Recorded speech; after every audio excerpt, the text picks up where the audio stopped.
first lesson is from Proverbs 25, verses 2 through 10.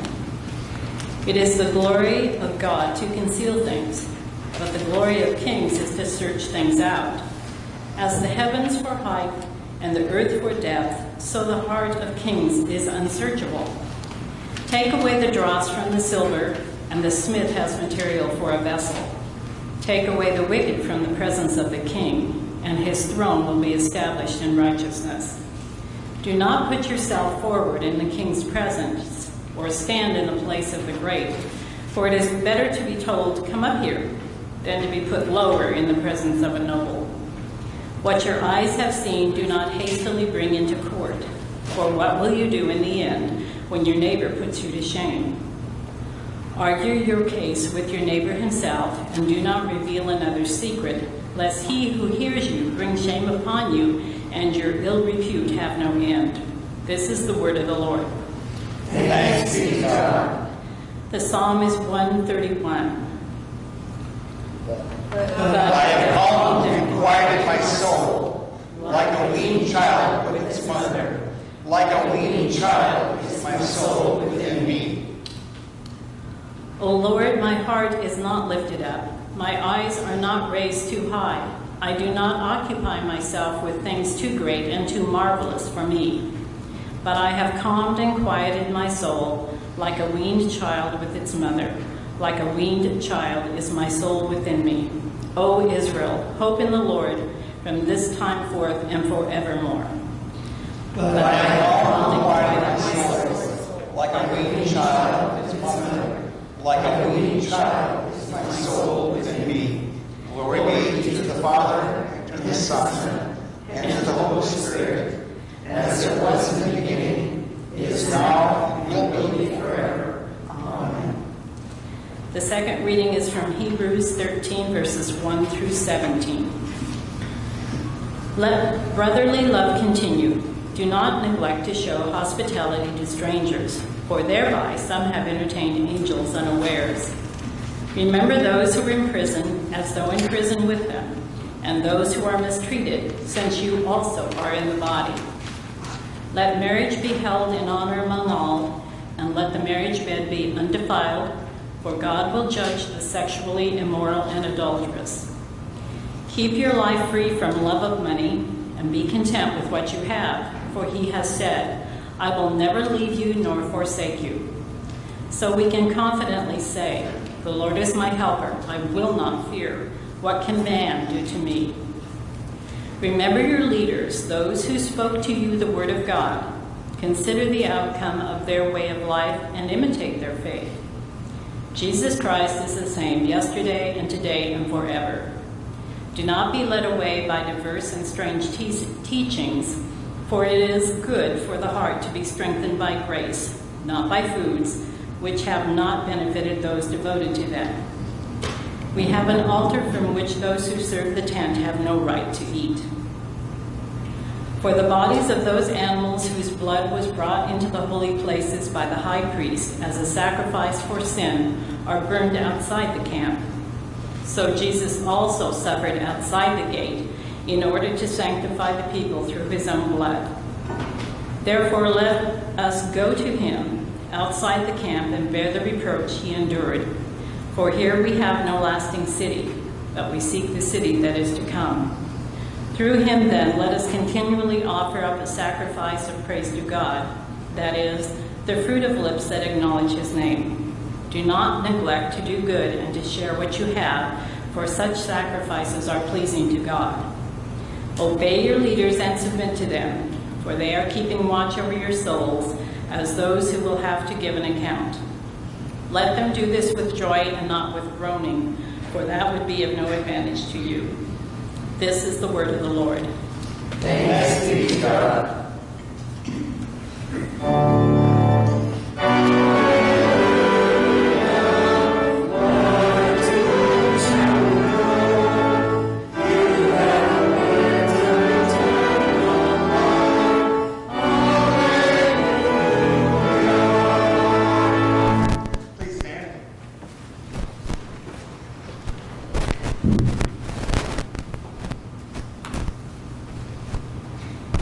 The Holy Gospel according to St. Luke, the 14th chapter.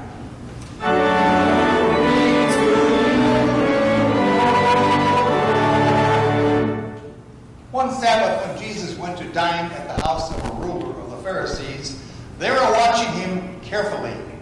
And behold, there was a man before him who had dropsy. And Jesus responded to the lawyers and the Pharisees, saying, "Is it lawful to heal on the Sabbath or not?" But they remained silent. Then he took him and healed him and sent him away. And he said to them, "Which of you, having a son or an ox that has fallen into a well on the Sabbath day, will not immediately pull him out?" And they could not reply to those things. Now he told the parable of those who were invited. And when he noticed how they chose the places of honor, saying to them, "When you are invited by someone to a wedding feast, do not sit down in a place of honor, lest someone more distinguished than you be invited by him. And he who invited you both will come and say to you, 'Give your place to this person,' and then you will begin with shame to take the lowest place. But when you are invited, go and sit in the lowest place, so that when your host comes, he may say to you, 'Friend, move up higher.' Then you will be honored in the presence of all who sit at table with you. For everyone who exalts himself will be humbled, and he who humbles himself will be exalted." And he said also to the man who had invited him, "When you give a dinner or a banquet, do not invite your friends or your brothers or your relatives or rich neighbors, lest they also invite you in return and you be repaid. But when you give a feast, invite the poor, the crippled, the lame, the blind, and you will be blessed, because they cannot repay you. You will be repaid at the resurrection of the just." This is the gospel of the Lord.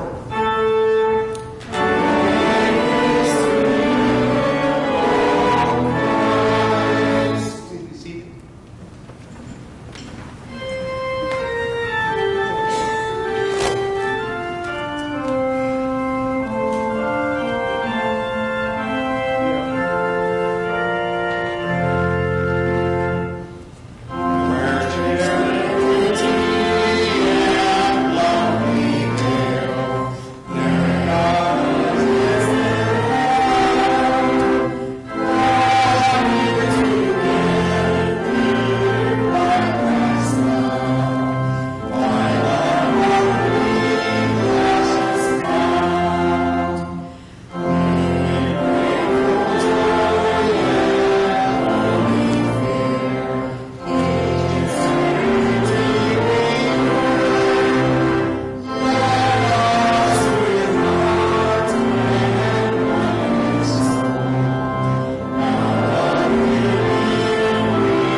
sing that, but I would have screwed it up big time.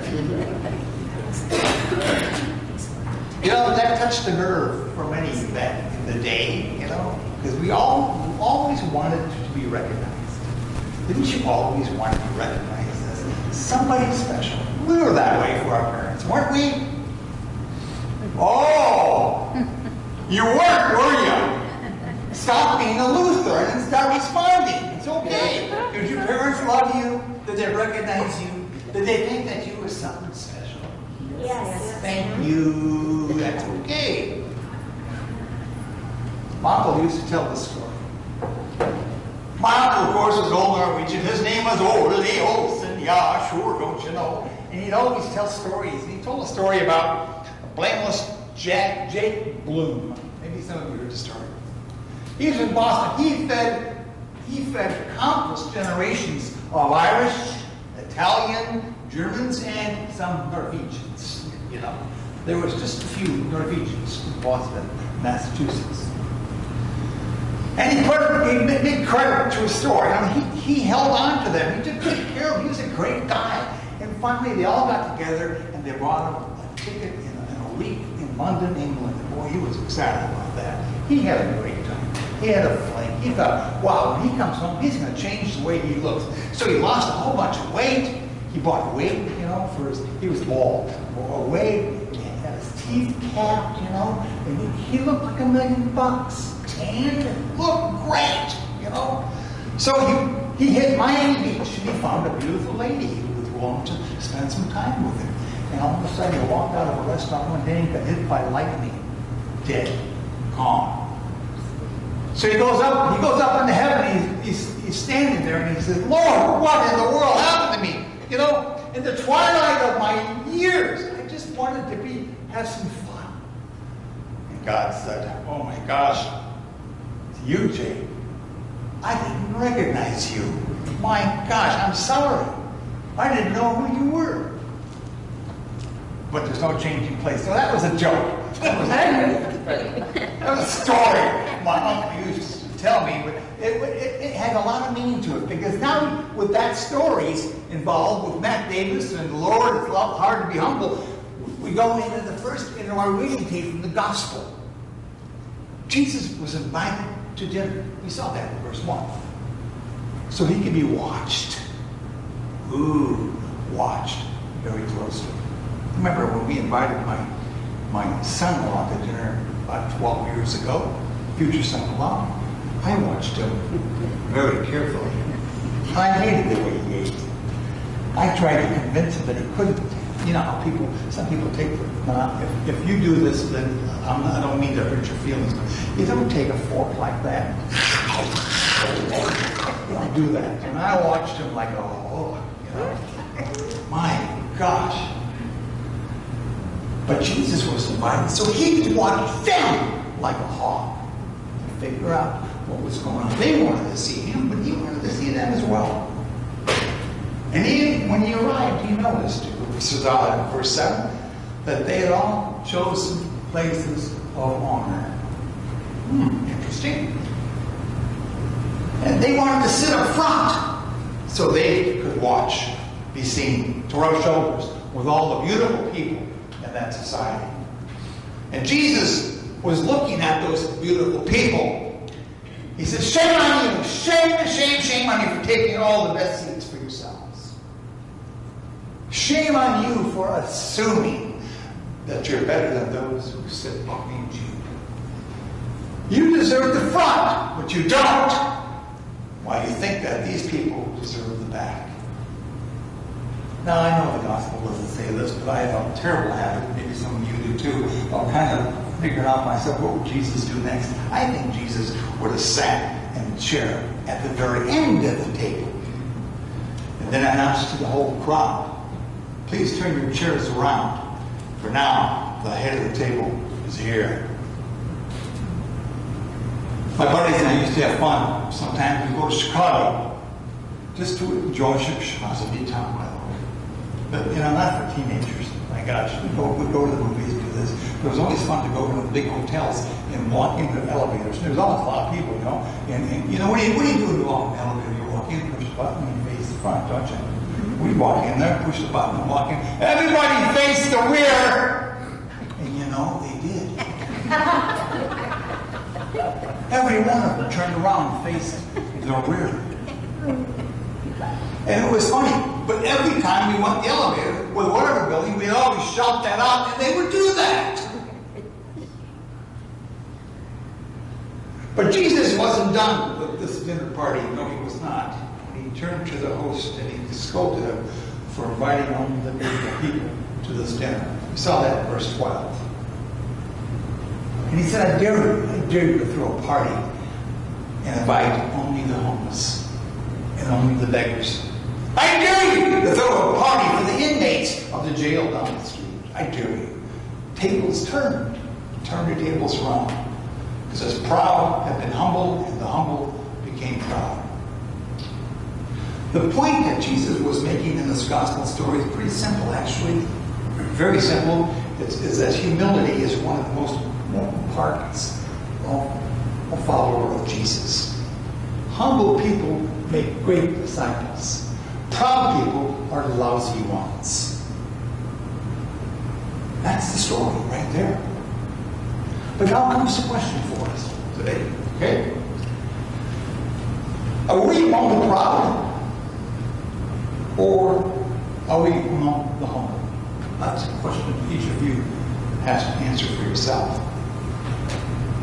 Because in this text, Jesus is speaking to us. Each one of us individually, calling us by name. And we don't have to start by throwing a big dinner for the homeless. That'll never work. Believe me, that'll never work. But it might start by sharing a meal. One woman I knew thought about throwing a $5 bill to the man at the freeway, but instead said this: I won't give you the spy spot, but I'm going to take you to Taco Bell and I'll have dinner with you. Wow. Maybe it begins by leaving the close parking spots for someone at Freddy's. My wife was always juggling for an empty spot near the open door. Come on, park way on the other side of the parking lot. And use your phone to see how many steps you take. That's what we all want to do anyhow, isn't it? We got one of those phones, you know? Wow. I remember this story. It's a great story. Husband and wife stopped at a gas station. He noticed his wife was talking to the attendant there and wondered what in the world was going on. And she said, well, I used to have to be friends with him in high school and I dated him. Oh, and husband said, wow. He was the CEO of a major corporation. He was a big shot, you know, and he bragged and he said, boy, we were lucky I came along. Man, you know, if you had married him, you'd be the wife of a gas station attendant instead of the wife of the CEO. I loved her response. She said, my dear, if I married him, you'd be a gas station attendant and he'd be the CEO of a major corporation. Stick it in your ear. Or better known, stick it where the sun don't shine.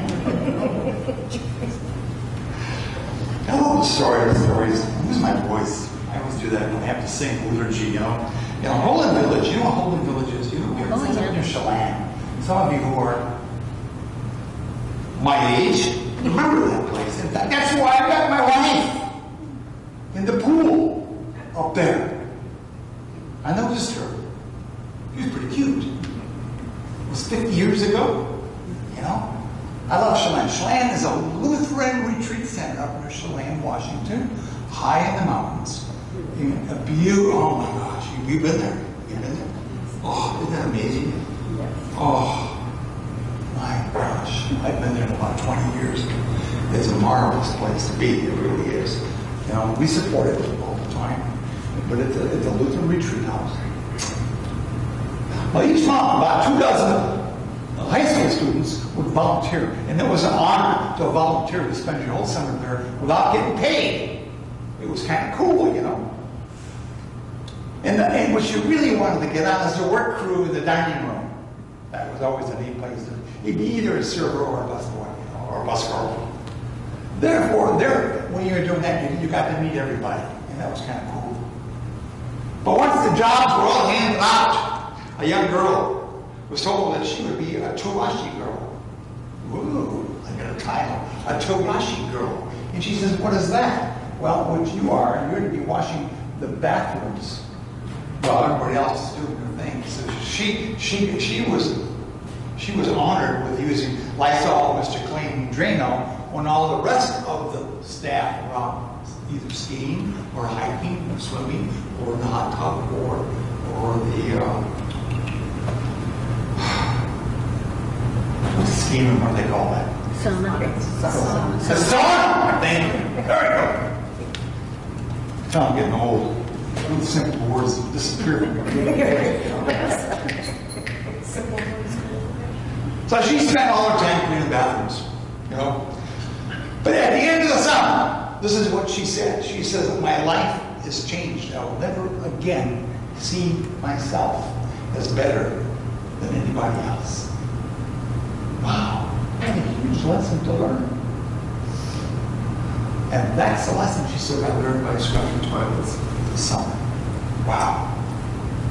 And by working at that Tawashi, that was really a word too, by the way, Tawashi. You know what I did when I was up there? You know, I was a pastor at that time, 14 years ago. And I worked for free up there. I worked for a month, usually in June or July. You know, I was the PhD.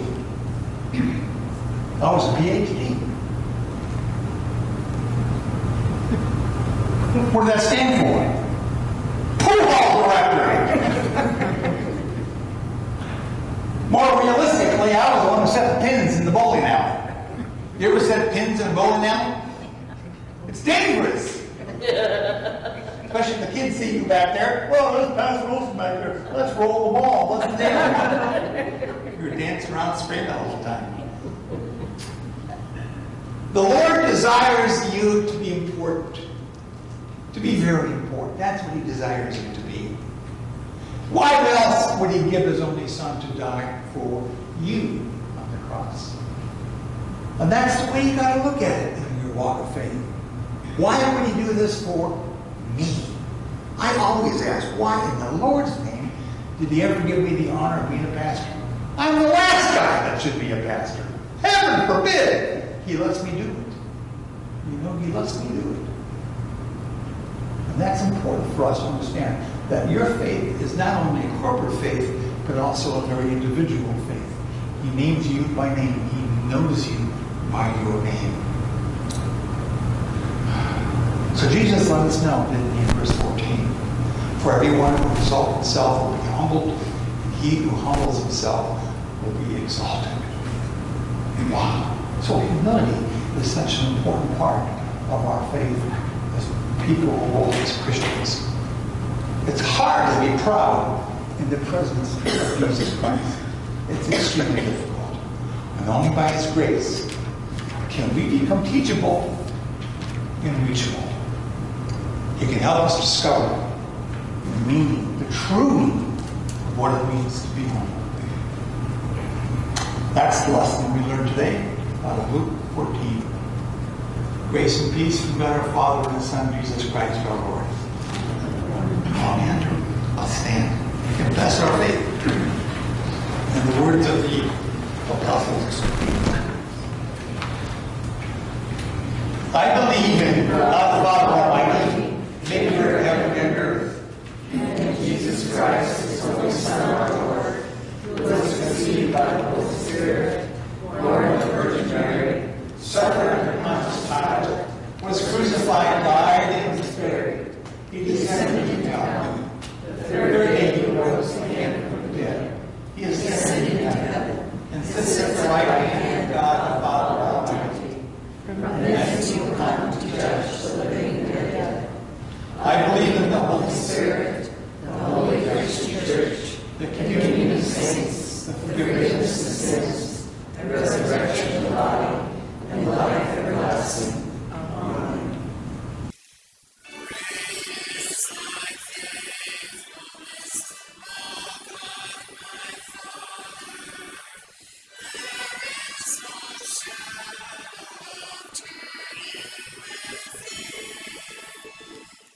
Turning within,